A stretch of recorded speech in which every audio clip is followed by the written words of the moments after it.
Budget లక్ష్యాలకు అనుగుణంగా ఆదాయ సమీకరణపై ప్రభుత్వ శాఖలు సీరియస్గా దృష్టి సారించాలని ముఖ్యమంత్రి రేవంత్ రెడ్డి స్పష్టం చేశారు.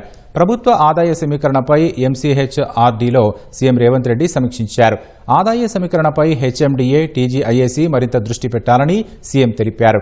వాణిజ్య పన్నులు, ఎక్సైజ్, గనులు, ఇతర శాఖలు లీకేజీల వల్ల ఆదాయం తగ్గకుండా జాగ్రత్తలు తీసుకోవాలని రేవంత్ రెడ్డి తెలిపారు. ప్రభుత్వ శాఖలు చేజింగ్ సెల్ ఏర్పాటు చేసుకుని ఆదాయ సమీకరణను నిరంతరం పర్యవేక్షించాలని ఆదేశించారు.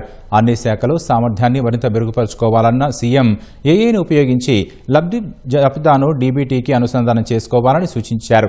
పెండింగ్ ప్రాజెక్టులు, ఇతర పనులను పూర్తి చేసేందుకు అనుగుణంగా బడ్జెట్ తయారు చేసుకోవాలని, భూసేకరణను తొలి ప్రాధాన్యతగా తీసుకోవాలని చెప్పారు.